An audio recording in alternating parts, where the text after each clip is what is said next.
Hey, Craig, what's up, dude? What's up, fuckface? How you doing, man? I'm doing good, man. How are you? Good, thanks. I'm running late, so. Oh, hey, it's all man. right. Oh, I fucking love Richie. Oh, Richie's the sweet, kindest fucking guy I've ever met. So, what brings you back to the show? To report in, to give thanks, because it's literally, people say, oh, thanks to Howard for everything. I would not have a career if it wasn't for Howard. Every single TV thing I've ever gotten, including Sex and the City, King of Queens, everything was because the people that wrote for the show were fans of Howard's. So I came to give thanks and hopefully be funny. So. Cool. All right, man. Hang tight, and we'll see you in a little bit. Thanks, man. Craig Gass is a comedian who refuses to do a pre-interview with Gary. Gary wanted to ask him what was going on ahead of time. Oh, really? But Craig, Craig is such a big star, you can't even get him on the phone. And he can't do a pre-interview anymore. He cannot do a pre-interview anymore. Oh, my. No, he's too big. He doesn't call back. I did it. Hey, what's going on, man? Hey, Craig. How are you? More importantly, how are you? I mean, nobody knows what's going on with you, including Gary. I'm doing good. I just gave Will a couple stories, and Good. No, it's a little late. I've been. Except I don't know what they are. Well, for your next interview, that'll come in handy. When he's on the Will Murray show. Why don't you have Will come in and interview you? All right, I'll go home. I've been getting a lot of work. I started doing a little bit of work with Family Guy and American Dad, doing voices. Thanks to Linda LaMontagne. Yeah, you do good voice. Hey, Will, why don't you interview Craig? Because I don't know what's going on with him. I got a couple months ago. I got asked to have a top secret meeting at a movie studio, which they said it was a major studio, and they said we can't tell you what it's about, but are you available tomorrow to come in at 10 a.m.? There's a couple people that want to meet with you. Right. And I thought it was going to be a big thing. I thought I was actually getting my first movie role. Right. I come in and they said, essentially, we have some stars that are too lazy to come in and do their own looping Oh, for my God. clean versions of these movies. So what they want you to do is do a celebrity voice impression. Right. And do the looping for the star. For the star. They'll play me the tape. Like Yeah. say, and I'm not even supposed to say who the celebrities are, but let's say, I'm not saying it's Nicolas Cage, but Right. say there's a line where Nicolas Cage says in the movie, "That's fucking bullshit." I got to go in and go, "That's hockey puck." You know, it's, Right. It's these ridiculously dumb. That's a cool job, though. Yeah, it is a fun. So don't act like you didn't take the job. You did. Of course. It's like Dennis Blair has a story about opening for Rodney Dangerfield, and Rodney said, hey, this guy is willing to pay me $100,000 to come to his house and perform at his son's 21st birthday party. You want to come with me and do the show? I'll throw you $100. Right. And I go, Dennis, he told you he was getting paid $100,000 and he offered you $100? What did you say? And he goes, dude, it's $100. It's still a lot of money. Yeah, for comics, you know? So you got offered a job. You thought it was your big break. You thought Yeah. you were going to be in the movies. Yeah.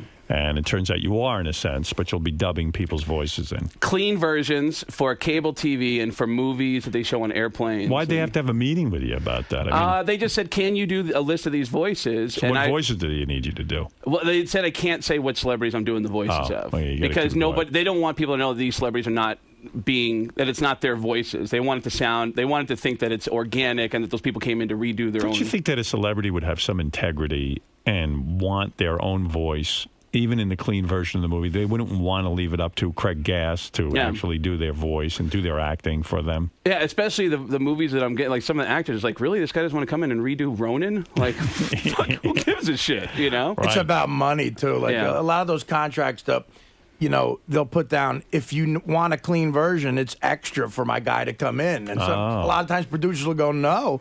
And then they just, get somebody like Greg, who's a talented guy, and just does the voice. I notice you call him Greg also. Well, how come nobody knows his name? His name is Craig. You know his name is Craig.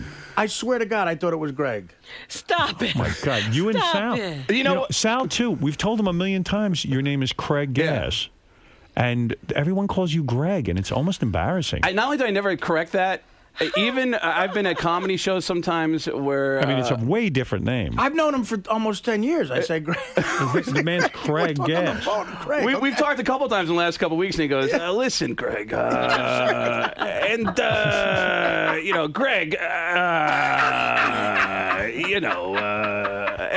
he pushes off on his words a lot. It's a great conversation. Is that what it sounds like? He's always pushing off into the middle of the pool. completely right. But I ran into him at Saturday Night Live with his new girlfriend, and Norm Macdonald was there, and I see Norm, and every time I see him, he goes, "Hey, this fucking guy with the voices, it's fucking, hey, do your fucking Sam Kinison," and I go, "Oh, well, it's funny. I just saw this thing about Sam where he goes, I don't fucking care about the story, just do the voice." Yeah, right. Just get into the voice. He goes, just do the fucking voice, man. Well, yeah. I saw him at the Improv one night, and to watch him perform, and there's a comedian on stage, his opening act, and he sees me and he brings me over to Chris Farley's brother, the guy who gets a lot of acting work. What's that guy's name? Kevin Farley. Yeah. And he goes, "Hey, this fucking, hey, do your Sam Kinison for this fucking guy. Right. Hey, Kevin, this guy does a great fucking Sam." And I go, and the comedian's on stage, I go, I did this voice, and it sounds like Sam Kinison, and and Norm goes, "Go on, fucking yell, he's fucking yelling." I go, "Well, there's a guy on stage. I don't want to be a fucking dick." "Yeah, who cares?" All right. And then he just says, "I want to blow!" Oh! And then, of course, everyone looks at me, and the owner of the club comes over, get him out of here. And yeah, it's kind of weird when you go up to an impressionist and you just go, "Hey, man, do that impression right now." It's like everybody wants everything on demand. They don't even want build-up, man. They just want you to go right to it. With Norm, it's about just totally breaking balls. Yeah. Like he's just trying to annoy him. I don't mind, it's. But Norm is he's just one of the funniest guys I've ever met. I did a show one night at the Laugh Factory. It's me. It was a great lineup. It was me, Jay Davis, Dane Cook, David Tell, and then Jeff Ross showed up. And I said, "Let's put Jeff Ross on stage." Bill Engvall shows up. I said, "Let's put Bill Engvall on stage." Cat Williams showed up. I said, "Let's put Cat Williams on stage." And then Norm showed up, and I got really excited to see Norm. And I go, "Norm, hey, are you going up next?" And he goes, "Well, I want to, but they want to put that fucking black guy on, and I don't want to say anything because it's the fucking Laugh Factory, What? All right, listen. What the hell are you talking about? Because that they just had the thing with Kramer, and Oh, I see. I should have told that joke about a year ago. I don't even know what we're talking about. My God, I just fucked up. I've only been here 2 minutes. Oh, You just cost Norm work. Yeah, You do one of the best Christopher Walkens around, and you recently had dinner with him. That I do know about. Really? Yeah. Yeah. Well, how does that come about? I'm having dinner. This is a couple years ago. The first roast I ever did was a roast of Richard Belzer, and Belzer invites me to do the roast, and then at dinner, Belzer stands up and he says, "Chris, come over here. Do you know Craig Gass? Well, come here. Come over here and sit next to me. Do you know Craig Gass?" And I look up, and it's Christopher Walken. Right. And he sits down and seems agitated. Right. He sits down and starts cutting a steak, and Belzer goes, "Hey, Chris, this is Craig Gass. He does an amazing impression of you." And Walken isn't even looking at him. He goes, "Chris, will you look at me for a second? Look at me. All right, Craig, do your impression of him." And I go, "I don't think he wants to hear it." And he goes, "No, just do it." He was just real annoyed. And then he looked up and he goes, "All right, go ahead." And I go, "All right, I don't even know if this voice sounds like you at all, but what I try to do is I try to sound as creepy as possible, and every once in a while I throw in the word cowbell. Pow!" And Walken went, "Wow." And then he went back to his food. He didn't like you. And Belzer keeps pushing. He goes, "Hold on." He goes, "Chris, wait 1 second." He goes, "I want him to do his Tom Arnold for you. Have you ever heard anybody do a Tom Arnold? Do your Tom Arnold impression." I go, "I don't think he really cares." And he goes, "Just do your Tom Arnold." So Walken looks at me and I go, "Hey, buddy, I just, I love fat women and cocaine. And you know what? I don't want to bother you because Roseanne is a fucking bitch. All right? She's a fucking bitch." And Walken goes, "That's amazing." And then he went back to his steak. And Belzer keeps pushing. And he goes, "Hold on." He goes, "Chris, we just hear one more." He goes, "Have you ever heard anybody do an Adam Sandler impression?" He goes, "Just do your Adam Sandler. Just one time." I go, "He doesn't care." And he goes, "Just do it." And I go, "Listen, I know that you're doing your dinner right there, and I don't want to bother you. So just do your food and I'll leave you alone. Sorry." And Walken cuts me off and goes, "Listen, I get it. You're talented." And then he gets back to his food and I go, "It's not me. It's him. He keeps pushing me on you. I'm not fucking bothering you. Belzer keeps pushing me on you." So Belzer keeps telling you to do impressions. Christopher Walken doesn't care, nor does he like you. He doesn't give a shit. Nor does he like you. You don't have to audition for me. I mean, everyone who I do impressions of, they usually try to find me, and then they'll say, "Hey, do it for me," and then I'll try to. Embarrassing. Yeah, it's weird when you're an impressionist. People just want you to pop into your impressions real quick. Yep. And they love it or they hate it. But Christopher Walken, I think, would be somewhat impressed. But I guess I don't know. I guess he just is an annoyed, angry guy. A lot of people do it, Christopher Walken. I mean, Well, Craig not is as one of the most talented guys around. Yeah, Sorry, you have to Craig. learn his name. Craig is sorry, but because Craig does a million of them. But there's a lot of Christopher Walkens out there. I'm sure he's heard it before. I'll go on radio stations as a bunch of different celebrities when I promote my shows, and instead of saying, "Hey, we got a guy that does all these impressions," I prefer to come in and have them go, "Hey," with the premise of, "There's a movie being filmed in town. Look at all these celebrities that are here," Right. And I'll be Christopher Walken as one of the celebrities doing jokes, pimping out the show, right? And people will show up to the show expecting Christopher Walken to be, and I'll be saying the most racist jokes as Christopher Walken, and they believe it. I'll say, "Oh, this is a great joke. Here's a joke for all the kids out there listening right now, because I know you got a lot of kids in the car. And here's a great joke from, what do you call a fat Chinese guy? What do you call a fat Chinese guy? A chunk. Pow! That's a great joke. I don't care who you are. It's a great joke." And then people show up at the show and they think that Christopher Walken is going to be there. Every voice that I do, though, it's like every celebrity just has something interesting about them. You know, I did a show with Norm Macdonald that, first of all, he said one of the best Michael Jackson jokes I've ever heard, which Michael was still on trial. This is at the House of Blues in Vegas. A guy on the upper deck of the upper balcony yells out, "Michael Jackson!" during a pregnant pause. And everyone goes, "Ooh." And then Norm goes, "Hey, you know, the only thing that Michael Jackson is guilty of is being the greatest entertainer that ever lived." And the crowd started applauding. He goes, "Well, that and fucking those kids." You know?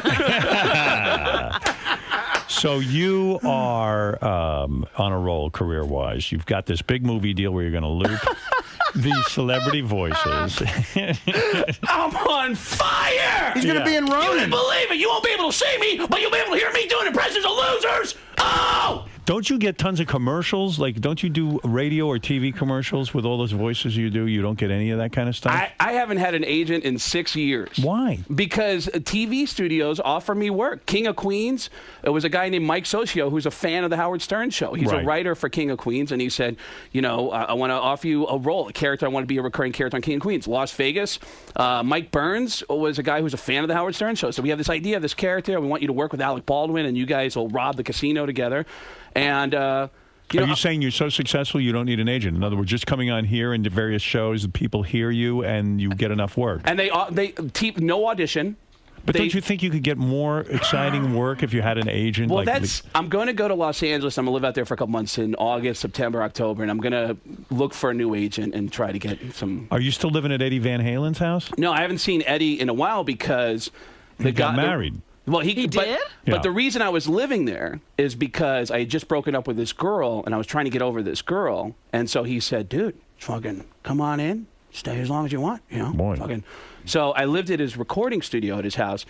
And Did that help you get over the girl? It actually did. Well, here's the weird thing: is he told me at the time, he goes, "Dude, pack up your shit and fucking move in with me." And I go, "Are you sure?" And he goes, "The only thing is," he goes, "don't tell anybody, but you know, Van Halen's getting back together, so it's going to be kind of noisy next door." And I go, "So the only thing I got to worry about is the fact that Van Halen's going to be jamming in the next room to me." And That's a dream come true. And he said, "Yeah." He goes, "Dude, I know you're working on that TV show," because I just started doing my first episode of Las Vegas. So Right. that couple of weeks that I was there, I'm spending every day, all day, telling jokes to Alec Baldwin and James Caan. And then every night I come up to the house, and Eddie would be in the next room playing, and I'd knock on his door and say, "Hey, do you mind if I listen for a little bit before I go to bed?" And he'd go, So why "Yeah, haven't good." you heard from him? I haven't called him because I found out a year after I was living there that my buddy who was his assistant was actually fucking my ex-girlfriend. Wow. And they had been banging that whole time. So, now you feel like maybe you just don't. Well, why not call Eddie? Oh, I did call Eddie. Your conduit to Eddie is cut off, is what you're saying. Well, no, Eddie would. It was weird because I felt like I didn't want to assume. Do you understand this, Robin? No. Oh. Okay, what happened was my friend was this guy who was Eddie's assistant. Right. And every once in a while we'd play basketball at the house, and I would see Eddie, and he was always nice. Right. And then when I got in this bad situation with this girl, he asked Eddie, and Eddie said, "Yeah, come on, you can stay here as long as you need to." Wow. So I ended up living at the house for a couple months, and at that time, they're getting back together with Sammy Hagar. Right. And there's a lot, and every time either Sammy or Michael Anthony comes in, they say, you got to go down the hill to the guest house because it's weird. Right. And they don't want you seeing how weird it is. Yeah. And so I find out, and my buddy is helping me every day saying, you got to get over this chick. She's bad for you. And he was banging her on the He side. was fucking her, yeah. Wow. And Is they're that the still reason together. that she dumped you, you think, because of that guy? No, I broke up with her because I went to go to the bathroom for 2 minutes at a party, and when I came back, she was making out with some dude. Wow, you don't have any luck. Yeah, well, I'm doing better now. Are you? You got a girlfriend? Yeah, I've been dating this girl for 2.5 years. We went to, we broke up, though, because we went to a psychic, and the psychic, we went separately to a psychic, and we both decided to break up. Because the psychic said something? Said something about, and we went on separate occasions. And the psychic told us shit that we both said, we both really are immature, and maybe we should. And we decided to break up after going to see the psychic, but we still hang out. I bet you the psychic's banging the girlfriend. Yeah. This guy's luck. Craig. His name's Craig. I know. Craig, the girl I met? Yes, at She Saturday was Night Live. very sweet. Yeah. Very nice. Really. I think she was good for you. You were at the Tommy Lee roast? Yeah, I did a roast of Tommy Lee, which was a disaster. When was that? Believe it or not, Tommy Lee has a TV show and nobody even fucking knows about it.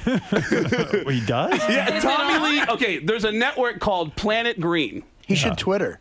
And on this network, Planet Green, it's dedicated to 24 hours of programming dedicated to saving the environment. Right. And Tommy Lee and Ludacris, the rapper, have a show called Battleground Earth, where they are competing to see who can outdo each other in doing Earth-friendly activities. You are kidding me. No wonder nobody knows about this. Yes. I mean, what a ridiculous What premise. a crazy premise. Who wants to see those guys doing How Earth-friendly? about both of them killing themselves? Right. So they said, hey, we want to. Why don't they get in a cage and That'll battle each other? reduce your carbon footprint. We're going to surprise Tommy Lee, and we want to do a roast with just a couple comedians. It'll be a mini roast of Tommy Lee. Which, saying mini and Tommy Lee in the same sentence is great, because that guy's dick Huge. has an elbow in it. Yeah, so it's you and who else? Paul Rodriguez and another great writer named Joe Bartnick. We go out to San Francisco, and we go out to do this roast. And they said, we want you to do a couple of impressions during the roast. They wanted me to do, like, Al Pacino, which didn't fit. And I said, no, I got a great idea. And I never even got a chance to get around to the idea. The idea was, as Sam Kinison, I'm going to quote the book of Motley Crue, which actually has mind-blowing admissions. One of which is, when they were starting out, they were getting so much pussy when they were starting out as Motley Crue, before they were even famous, that they would have to go to the end of Sunset every night at 2 o'clock in the morning and go to a 25-cent burrito stand and buy a 25-cent burrito and stick their dicks in it to cover up the smell of all the women they had been with that night before they went home to their girlfriends. Wow. That's how much ass Motley Crue is getting. And they're that's not true. even... That was in the book. That was in the book. And they're not even famous yet. So I wanted there was to... no way to shower. So I wanted to, as Sam Kinison, I wanted to say, I read this book, and this is fascinating. This is fascinating stuff. You guys actually stuck your dicks in these fucking burritos. And it made me feel bad. I felt bad for these Mexican families. Because these guys, they come to America with a dream, and their dream is to share their gift of their food with America. And Motley Crue comes along and sticks their dicks in your dream! Oh! What kind of horse are you banging where Mexican food is a step up? Oh!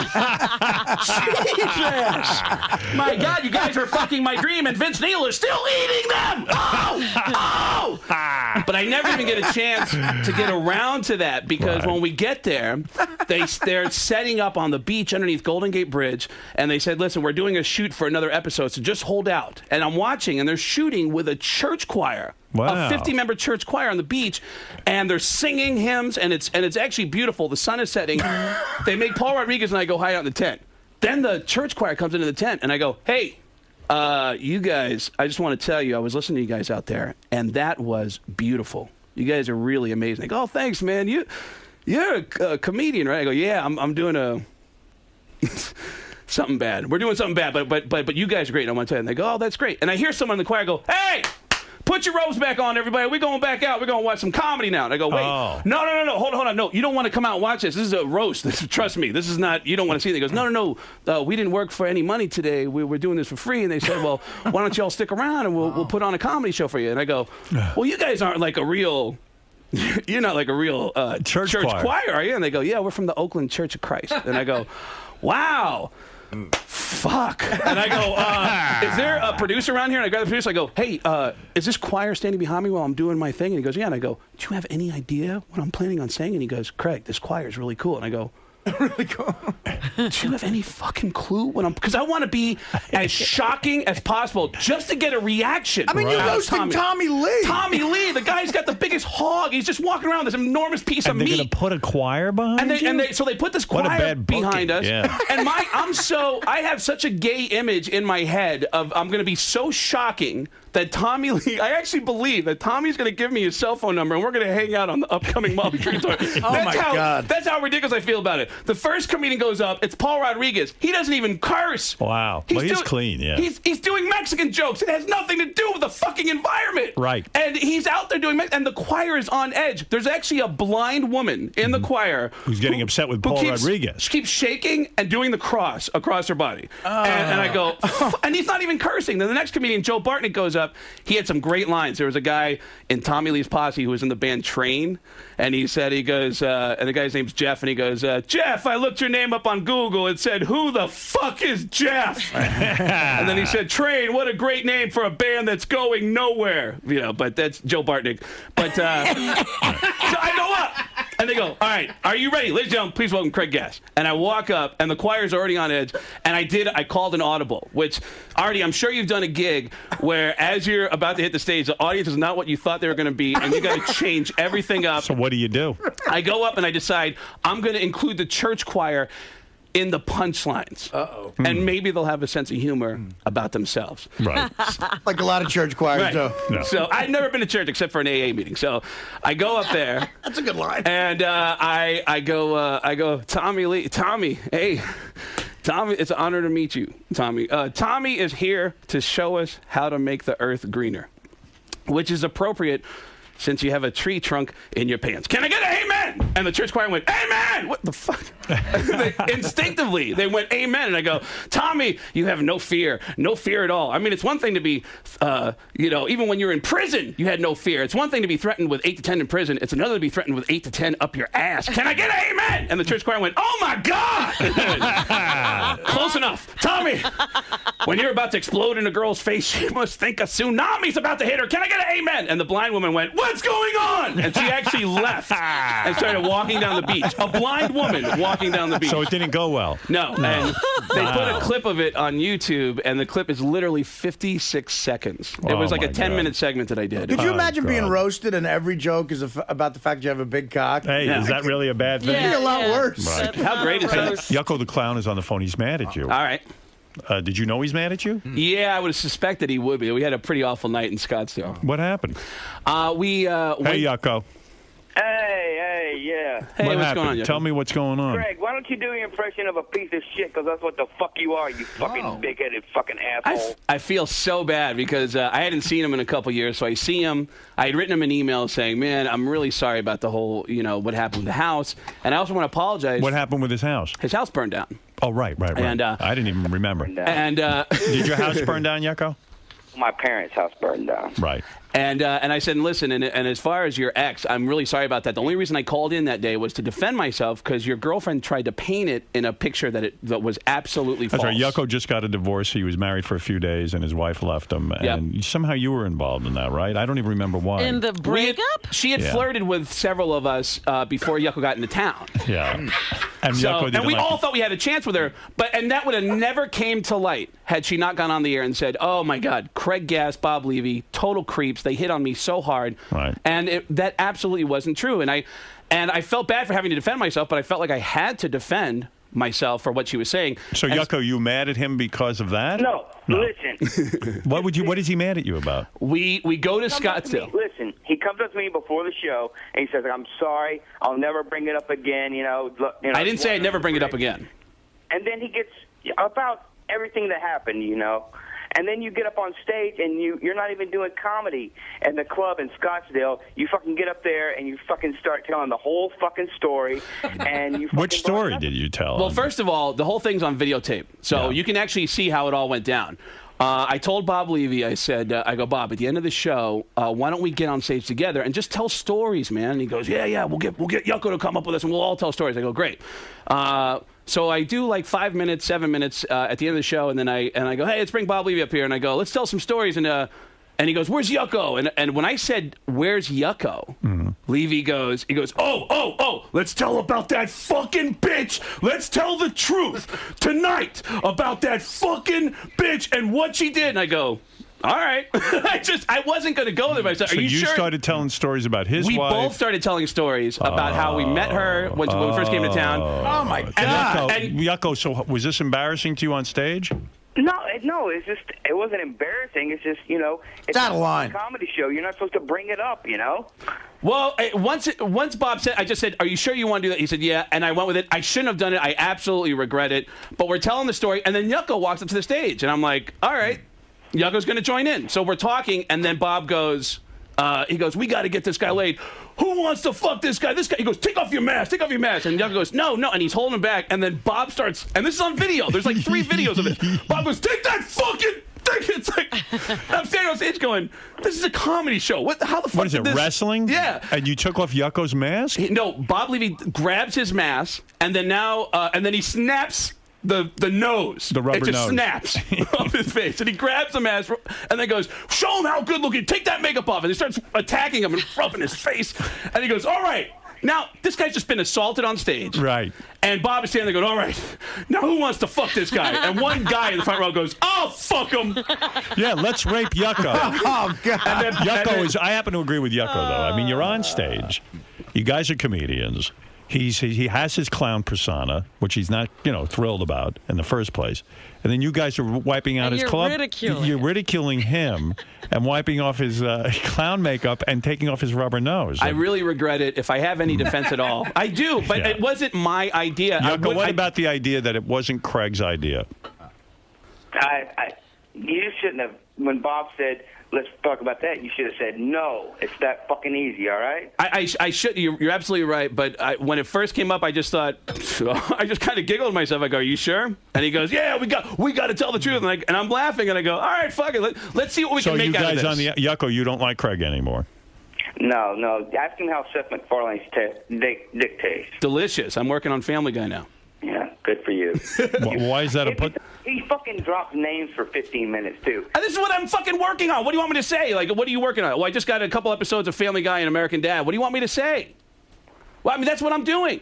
I mean, if I... Yucko doesn't... Maybe Yucko's jealous of your success. I mean, what's it like living at... I mean, fuck it. That's just what happened. I ended up living at this fucking guy's house, and It's not like I... Yucko, are you a little jealous of his work? Fuck no. I got shit going on, too. Fuck him. All right. Fuck him in the fucking ass. You're not accepting... Frankenstein's fucking head. Wow. You're not accepting his apology, I guess. So the apology is... Fuck him. You're dead to me, Gass. Fuck off. All right. Well, sorry, Yucko. You're smiling. I mean, aren't you sad you're going to lose Yucko as a friend? Yucko's a good guy. I keep going back to that moment where Bob said, let's do this, and I was like, it's all right. I just let's see if we can make something out of this, I mean, comedians always on stage will go to places with each other that nobody else will. And I thought, well, we'll see what we can create out of this. And it just, when Yucko got on stage, his body language told it all, and I just slowed down. And I came to a stop, and then Bob said, let's get him laid. Come on, let's, Right. And again, it got out of control. You got to have somebody send you the video. There's 3 different people who were filming it that night. Have somebody send you. Sounds to me like Yucko would rather this video go away. Yeah, rather than you promoting people. Is he also upset with Bob? Are you upset with Bob, Yucko? Yucko? Uh-oh. I gotta say, there was one really funny thing where after the show, I was like, "Where's?" I go, "Where's Yucko at?" And they go, "Oh man, he's really upset. He's outside." And I go, "Fuck!" And I see Bob. He's selling T-shirts, and I go, "Bob, Yucko's outside. He's really upset." And he goes, "Fuck him! I made him." I guess Yucko. I think I understand why Yucko's upset. I do too, and I regret it. Right. It's tough talking about a guy's chick, Yeah, and the thing is, Ralph, you're on the air. Go ahead. Yucko, wow, what a pussy, man. That might have been the funniest thing Bob Levy ever did. Well, it was at Yucko's expense, and he's on stage, and he's trying to be. Well, you know what? I don't like Yucko insulting me, and he shouldn't do that. You know what I mean? In other words, words, Yucko hands it out, he should be able to take it. Exactly. And you know, and I love that guy. He's a sweetheart of a guy, and he really is. He's a sweet guy. Do you have tape of Bob Levy trying to rip his nose off? Dude, there's at least 3 videos out there. You gotta see. He snaps the nose off his face. Rubber band hits someone in the front row. Throws come here, and he's like, he's rubbing the makeup on him. He's doing like a really ultra violent mom. He's licking his hand, rubbing his face. Get that makeup. Show him how fucking handsome you are. Well, you know, oh, that's funny. How handsome you are. Yeah. You know, Howard, actually, Ralph has a good point because Yucko does dish it out badly. He's tough. And he is sensitive. We did, since you forgot about his house burning down, you probably forgot about this. We did the Yucko benefit this past Thursday night. Right. Me and Levy did a benefit for him. And Yucko could be vicious. And so you know, it was Bob, myself, and Shuli did a nice thing. We all worked for free. Right. And it was at this great club, Primetime, in Sayreville, New Jersey. And the thing about Yucko that I feel so sorry for him as a performer in a way, I said, Yucko, listen, I'll close, and instead of doing a full hour, I'll do like 45, and you come out and you talk to them. It's your benefit, you know. So Yucko's got to put all the makeup on, you know, like we're backstage and he's not Yucko yet, and I'm like, when do you get into this? He goes, oh, I'll get into this. So he starts slowly but surely, like you got to put the makeup on precisely, the nose, the outfit, it's a lot the shoes. of work. So I do the 45. I introduce him. I go backstage, and I swear to God, about 60 seconds went by, and then we hear Yucko just go, well, thanks for coming, take it easy. He did a minute. All that makeup and preparation. So I walked out and I said, he gave me the mic. I said, Yucko, what the fuck happened? He goes, I don't know, they don't want to see me. I'm like, they don't want to see you. When I said his name, they really cheered. I said, you got the makeup, dude. I mean, like, do something. I mean, and Yucko, you know, Ralph does bring up a good point. I love Yucko, but he does dish out. Remember, he did that whole song about you. And sure. I mean, it was the one about you. World's too? meanest listener contest. Yeah. I mean, Yucko can really dish it. I don't know why, but this relationship really put him in a soft spot, man. Well, listen, man. I understand what Howard's saying too. I mean, he married this broad, and he loved her, you know. And it's when you call up and defend yourself by going, listen, she was hitting on a bunch of guys. It wasn't me. And sent me naked pictures, and she tried to defend it, and I go, Nick, I got the fucking pictures, and then she finally turned around and said, and then to say it on stage is kind of fucked. Let's go to Billy. Billy, hi, you're on. We're on with Craig Gass. Hey, what's up? Hey. I wanted to talk to this motherfucker because this motherfucker ain't nobody's friends. He's a piece of shit. What? I went to a comedy gig with him. He fucked my wife. Laugh. You're a fucking hack. You're a hack. That's what There's no way Did this you is fuck true. this guy's no, wife? of course not. Oh, really? Yeah. You want to call up KC? Want to call up KC? You're nothing but a piece of shit hack that imitates dead fucking comedians, and you'll never amount to nothing. You Billy, piece of shit. you sound genuine. Are you saying that you met Craig somewhere? I met Craig Gass in Sacramento. I met him at a bowling alley. They were doing a gig. This is when you were still on, right before you went to Satellite. Right. And I met this fucker, you know, to this day I'm good friends with KC. This piece of shit, he calls my wife down and then to the hotel room and fucks her, and this piece of shit's gonna sit in the fucking studio and lie about it? There's no way. No, there's no way. Motherfucker, I know you. Are you still with your wife, Billy? Yeah, she's a whore, but... Oh, man. Yeah, I mean, shouldn't you be mad at your wife and not Craig? Well, I'm mad at both of them. That bitch, she don't hear the end of it from me. Maybe Craig didn't know she was even married. Yeah. Craig knew she was married. There's no way. There's no way. Not only that, I wouldn't even get involved with a girl that had a fucking boyfriend. Right. There's no way. No bullshit. You're fucking lying through your teeth. Upstairs, you had us upstairs with you backstage at the Avalon in Sacramento.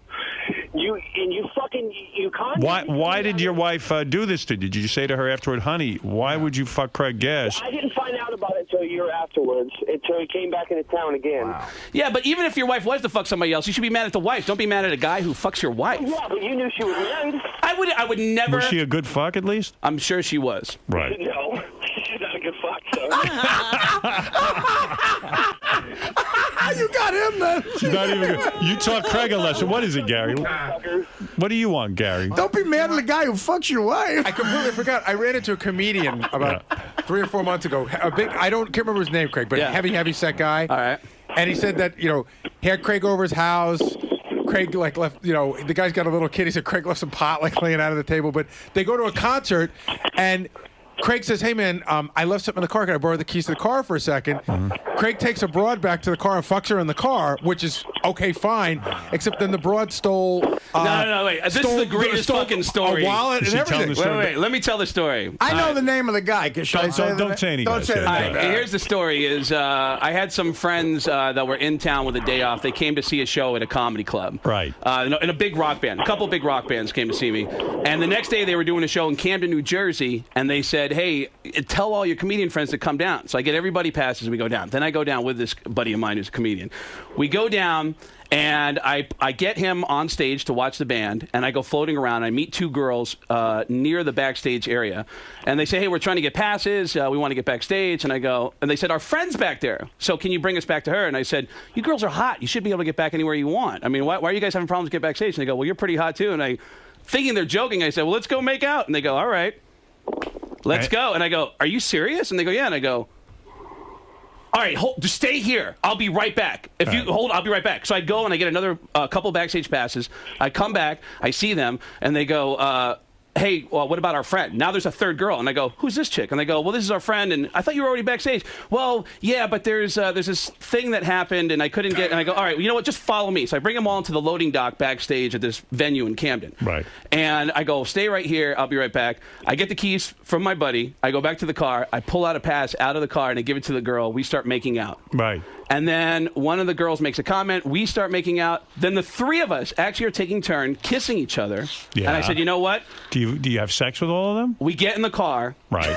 And I end up fucking all three of these girls at the same time. You're kidding. Like, how does that work? I'm in the front. A foursome in a car. I'm in the front seat. Go ahead. One girl's going down on me. The other two are coaching and doing stuff to each other. And I'm not paying attention to anyone who's in the back seat. And then they trade. Then at one point I finally finish. Yeah. And they go, "Hey, we want to go see the headlining band." And I go, "You guys can do whatever the fuck you want. I don't care. Hey, you know what? Come back. Just do me a favor. Come back and let's hang out again later." And they go, "Okay, great." And they take off. The three girls take off. Christ. I go to my buddy and I go, "Dude." And he goes, "Where the fuck were you, man?" I go, "You're not going to believe this. I just fucked three girls at the same time in your car." And he goes, "Gass, tell me you're kidding me." And I go, "Why? What's wrong?" And he goes, "Dude, it's a brand new car." I go, "Who gives a fuck about that? Are you serious?" And he goes, "Dude, it's a brand new car." And I think he's saying this because his girlfriend's there. I think he's putting on an act. No, he's saying it because it's his family, like it's a family car, and they don't have a kid together, and there's like a whole thing going on with that. A child seat.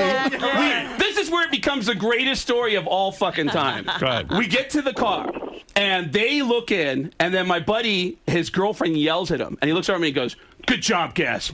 Great fucking job." I go, "What's wrong?" And he goes, "One of those fucking whores stole $400 out of Carla's purse." And I go, "You're kidding." 2 minutes later, we realize there's jewelry missing from the car. Oh, my. And then 2 minutes after that, we hear a cell phone going off underneath the driver's seat. One of the girls dropped her cell phone and it rolled underneath the driver's seat. So my buddy's girlfriend picks up the car and goes, "Hey, yes, you know what? Can you come back to the car where you were just at and I'll give you your phone back?" And they alert the cops backstage. "Hey, listen, there's some girls coming back. They just robbed us." And now, and the bodyguards for the band who were actually in a tour bus taking pictures of me in the car, I saw flashes going off and there was 20 guys in the front cab of a tour bus cheering me on going, "Yeah." And so the bodyguards of this rock band say, "Listen, if you need any help with the cops, we witnessed the whole thing." And I go, "Absolutely, I'll." So now, and then I wish I could say what band this was. And so then a van pulls up. Well, why can't you? Let me think it through for a second. Hold on, I'll tell you why. Okay, go ahead. Van pulls up into the backstage area. Yeah. And the cops are there, and my friends are there, and the girl, one girl gets out of the van, walks up, and says, "Hey, can I get my phone back?" And my friend, the comedian, goes, "Yeah, real quick, before you do anything, which one of you fucking whores stole money out of my girlfriend's purse?" And she goes, "What?" And a guy gets out of the car and he goes, "Did you just call her a whore? That's my fucking wife. I'll kick your ass." And he goes, "That's your wife?" And he grabs me by the shirt and he goes, "Gass, did you not just get done telling me that you just fucked all three of these girls right now in the car? Did you not?" And I go, and the guy goes, "You fucked my wife?" And I go, "I didn't say anything. He's talking. I haven't said shit. And then everybody gets out. The cops are trying to hold everybody back. And in front of one of the cops, in front of my friend, one of the girls goes up to the cop and goes, listen, we all just fucked this guy, okay? But we didn't steal anything, okay? We're not thieves. So please, we need to leave. So please, we don't want our husbands to know what happened. We need to leave. Fuck this guy. We all just fuck this guy. So the cop walks up to my friend's girlfriend and says, all right, listen, here's the deal. They have money on them. You can't prove whose money it is, okay? Right. But as far as your personal items, they don't have them, so we got to let them go. And they go, all right, we'll let him go. The van starts taking off. And as the van pulls out, all of my friend's stuff is underneath the van. Oh. One of the girls clearly got out of the car and threw everything underneath the van and came to talk to the cops. I see. So they go, and one of the guys from the band, the guitarist of this band goes, hey, isn't that your stuff? And then the best line, why is there a children's toy on top of it? And then they pull out, and the cops get on the radios, and they go, there's a car trying to leave the venue. You got to stop them. They blockade the exit to the Camden Tweeter Event Center or whatever it is. And the girls, all the cops on the property, they corner the van, they get the girls out, and they put them up against the van right at the entrance of the concert venue, and the band is ending. Or the last band is ending. So 20,000 people are coming out, and there's 3 girls slammed against this van, and there's all these cop cars, and we're over there, and anyone who knows what's going on is telling people in the crowd, dude, look at this, and everyone's pointing at me going, that guy just fucked all 3 of these girls, and they're all going to jail! They're all going to jail! And I'm standing there, and people are cheering for me, and I'm trying to be quiet, but I'm thinking in my head, this is the greatest day of my fucking life. Did they all go to jail? They all go to jail. We go to the Camden Police Department. And oh, my God. Which has got to be fun, the Camden Police Department. My buddy is saying to me, he goes, dude, you owe me $400. And I gladly pulled out $400. I go, dude, here you go. I'm sorry. I'm sorry. We get to the Camden Police Department. Cop comes out and goes, which one of you guys is the one involved with these girls? And I go, that was me. And he goes, all right, come here. He goes, I got to fill out a report. So he's filling out a report. He goes, that was me. He goes, all right, where did they stole it from the car, right? And I go, yeah. And he goes, all right, then start with the car. And I go, all right, we went to the car and we're making out. And then I said, let's all get in the van, or let's get in this car and let's all, get in there. So we went in there and we had sex. He goes, okay. And then you had intercourse. And which of these? You're like the greatest stud of all time. He goes, which of these?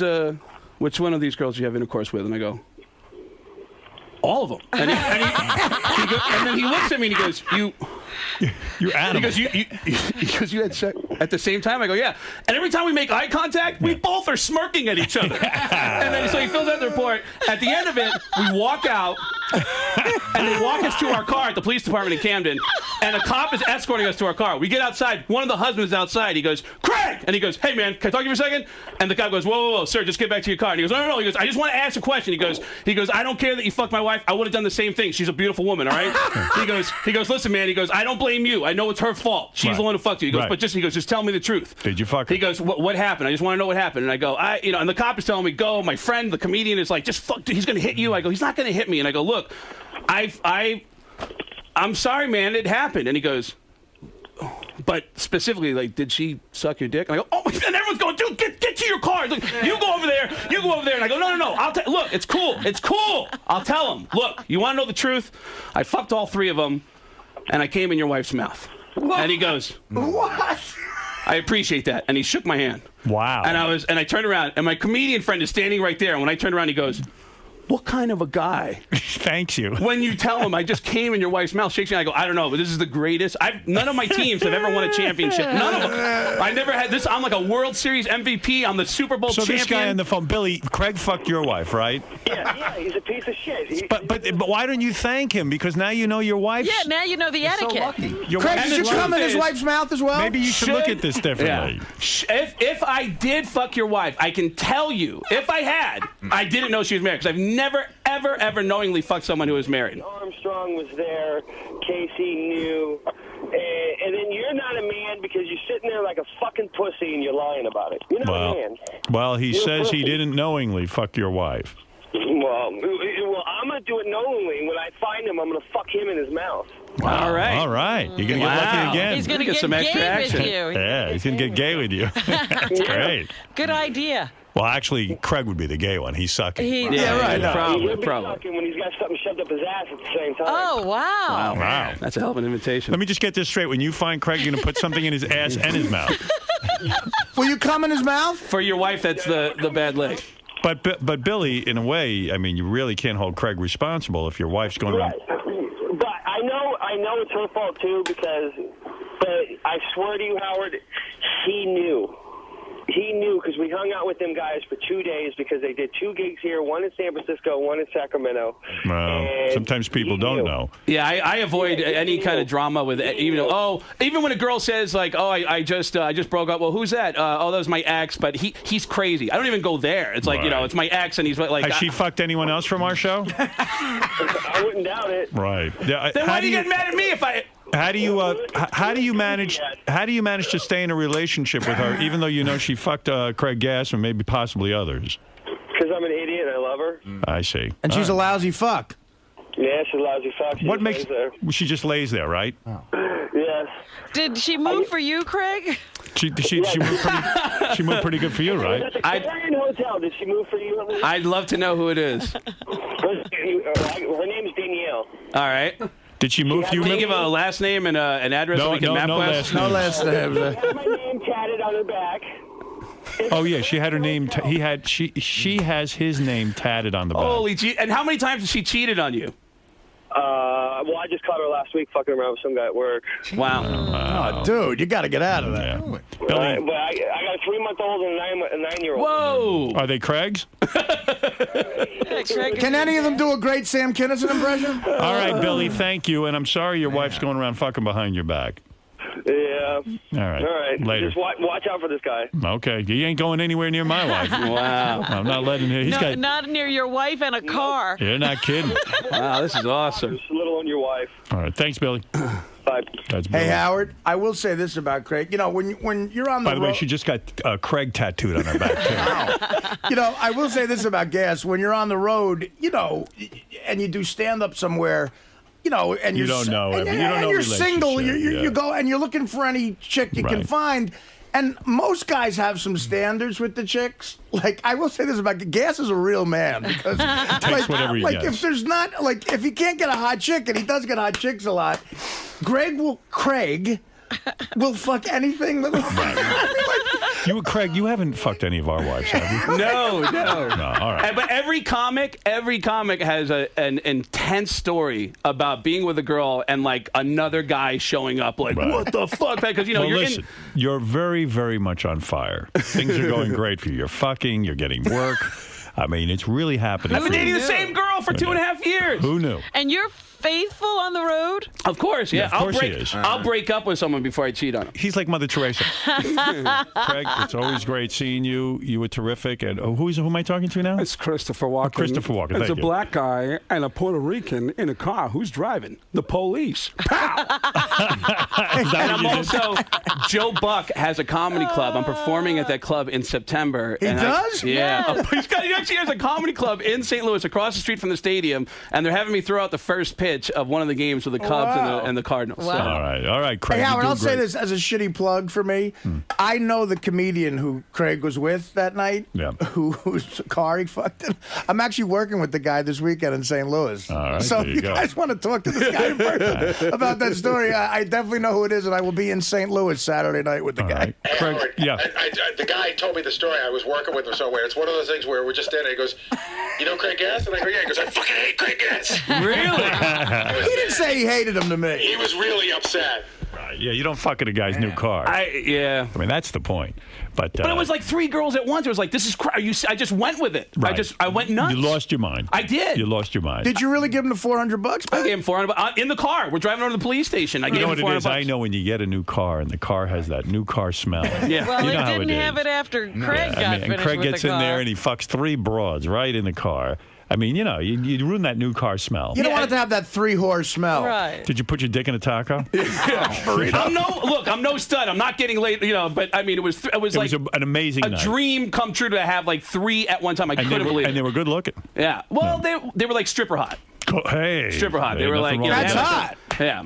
All right, brother.